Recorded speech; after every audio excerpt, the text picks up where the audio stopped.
ഒരു 1 വീക്ക് മുമ്പ് ഞാൻ ആൻഡ്രോമെഡനെ കുറിച്ചുള്ള ഒരു വീഡിയോ ചെയ്തിട്ടുണ്ടായിരുന്നു. ആക്ച്വലി ആൻഡ്രോമെഡ എന്ന് പറഞ്ഞ ഈ ഒരു അപ്ഡേറ്റ്സ് മാത്രമല്ല കേട്ടോ, അതിന്റെ കൂടെ ഇൻക്ലൂഡിങ് ആൻഡ്രോമെഡ 4 അപ്ഡേറ്റ്സ് ആണ് വന്നിട്ടുള്ളത്. ആ അപ്ഡേറ്റ്സുകൾ എന്തൊക്കെയാണ്, ഓരോ അപ്ഡേറ്റ്സിന്റെ പർപ്പസ് എന്താണെന്ന് നമുക്ക് ജസ്റ്റ് ഒന്ന് നോക്കാം.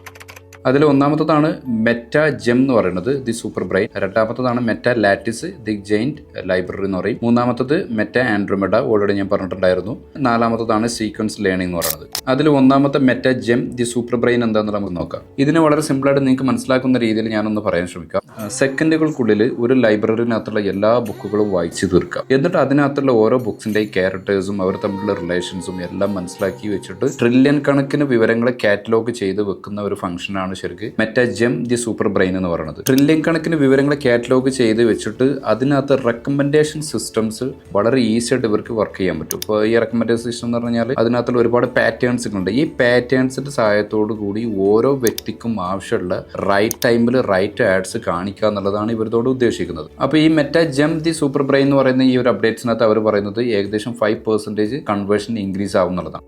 രണ്ടാമത്തതാണ് മെറ്റ ലാറ്റിസ് എന്ന് പറയുന്നത്. നേരത്തെ നമ്മളെടുത്ത ലൈബ്രറി ആയിട്ട് ഒന്നുകൂടെ കണക്ട് ചെയ്യാം. ഒരു വലിയ ലൈബ്രറി, നമുക്ക് ആ ലൈബ്രറിന്റെ അകത്ത് തന്നെ ചെറിയ ലൈബ്രറികൾ ഉണ്ടായിരിക്കും. ഇപ്പോൾ ഹിസ്റ്ററി, ആർട്ട് എന്നൊക്കെ പറയുന്ന പോലെ ഒരുപാട് ഡിപ്പാർട്ട്മെന്റ്സുകൾ ഉണ്ടായിരിക്കും. ഈ ഒരു വലിയ ലൈബ്രറിന്റെ അകത്തുള്ള ചെറിയ ചെറിയ ലൈബ്രറിനെ മാനേജ് ചെയ്യുന്നതിന് പകരം ഒരൊറ്റ സിംഗിൾ ലൈബ്രറി ആയിട്ട് കൺവേർട്ട് ചെയ്യുക എന്നുള്ളതാണ് ഇതിന്റെ ഒരു ഫംഗ്ഷനാലിറ്റി എന്ന് പറയുന്നത്. അപ്പോൾ നമ്മൾ ഇതിനെ ആഡ്സ് ആയിട്ട് കണക്ട് ചെയ്യുമ്പോൾ നമ്മൾ മനസ്സിലാക്കേണ്ട കാര്യം, നമ്മൾ ഇതിനകത്തുള്ള ഓരോ ആഡ്സും ഒപ്റ്റിമൈസ് ചെയ്യേണ്ടതില്ല എന്നുള്ളതാണ്. അപ്പോൾ ഈ മെറ്റ ലാറ്റിസിന്റെ അപ്ഡേറ്റ്സിനകത്ത് അവർ പറയുന്നത് ആഡ് ക്വാളിറ്റി 12% ഇൻക്രീസ് ആവും, നമ്മൾ കൺവേർഷൻസ് ഏകദേശം 6% ഇൻക്രീസ് ആവുന്നതാണ് പറയുന്നത്.